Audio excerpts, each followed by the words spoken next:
तुम्ही ऐकलं असेलच, पुण्यात एक असं पवित्र मंदिर आहे जिथे दर्शन घेण्यासाठी भक्तांना कपडे काढून एका छोट्याशा छिद्रातून आत जावं लागतं। आज आपण त्या दिव्य आणि अनोख्या परंपरेसाठी प्रसिद्ध कानिफनाथ महाराजांच्या मंदिराला भेट देणार आहोत। व्हिडिओ शेवटपर्यंत नक्की पहा। आवडला तर लाईक, शेअर आणि आपल्या चॅनलला सबस्क्राईब करायला विसरू नका। मित्रांनो, हा तुम्ही समोर बघू शकताय नाथांचा दरबार। तर लांबून किती भारी व्ह्यू दिसतो हा।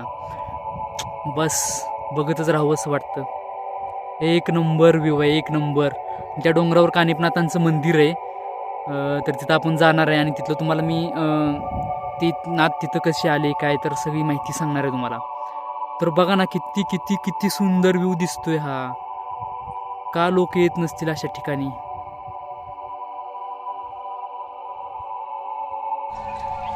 नमस्कार मंडळी, आता सध्या आपण कानिफनाथांच्या मंदिराच्या पायथ्याशी इथं गाडी पार्किंगची व्यवस्था आहे। गाडी आपली बघू शकता, इथं पार्किंग केली आपण। तर बाकीच्या गाड्या पण पार्क आहेत। तर आपण बघू, जाऊ पुढं।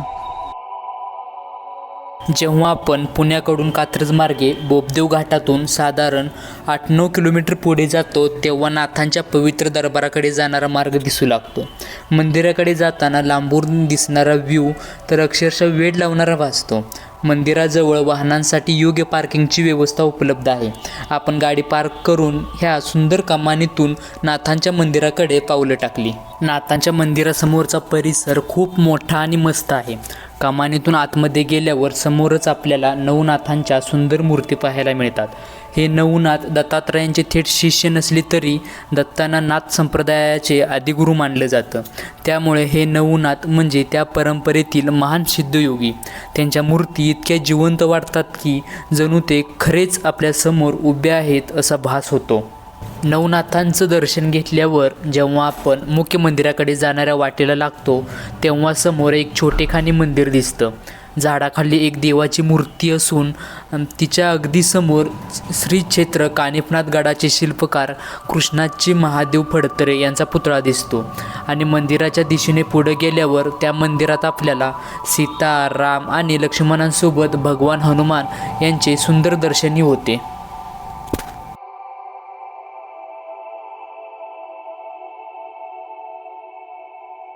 थोडं पुढे गेल्यावर कानिफनाथ महाराजांच्या मंदिराकडे जाण्याचा मार्ग सुरू होतो। रस्त्यावर लहान लहान देवळे आहेत। प्रत्येक देवळात आपण संत आणि महादेवांची पिंड पाहू शकतो। मी सगळ्या संतांचे दर्शन घेऊन पुढे नाथांच्या मंदिराकडे प्रस्थान केलं।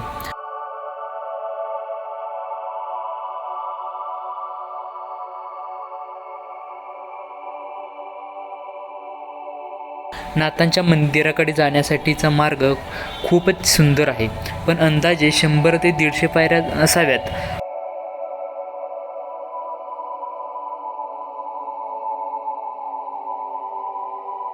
अर्ध्या मार्गावर पोहोचल्यानंतर जे दृश्य समोर येतं ते अगदी भन्नाट आहे।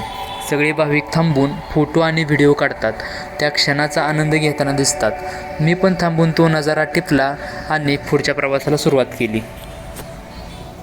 जेव्हा आपण मंदिरासमोर येतो तेव्हा आपल्याला 2 भले मोठे हत्ती पाहायला मिळतात। अशी श्रद्धा ज्याची उरी त्यासी दिसे कानिफा मुरारी। मंदिरामध्ये आपल्याला घोडा आणि पालखी पाहायला मिळते आणि समोरच गर्भगृह देखील आहे।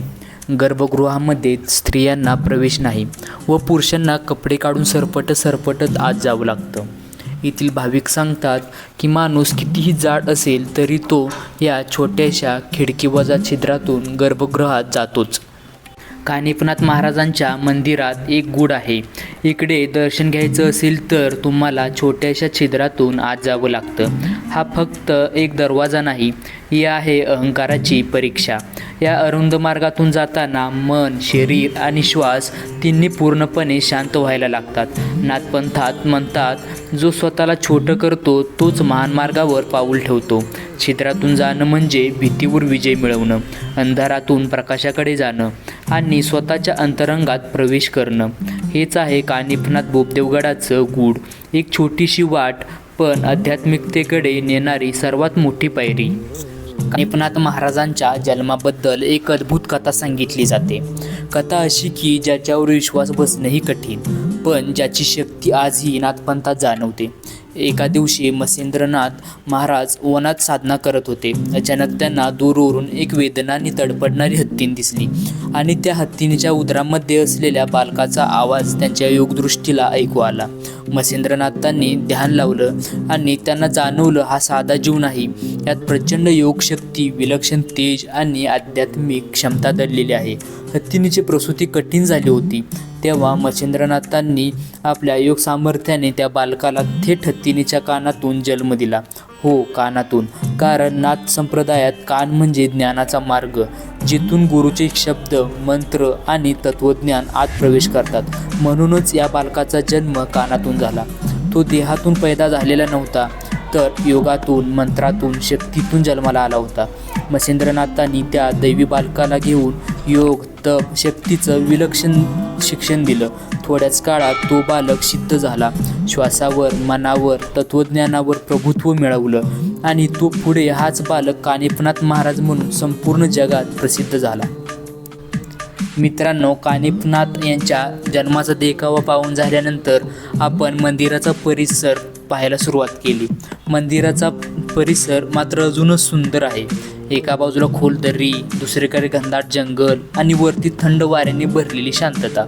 इथे थोडा वेळ बसलात तर शहराचा सगळा ताण हरवून जातो. मंदिरापासून थोड्या अंतरावर आहे काळभैरवनाथाचं मंदिर. भैरवनाथ हे नाथपंथांचे रक्षक देवता.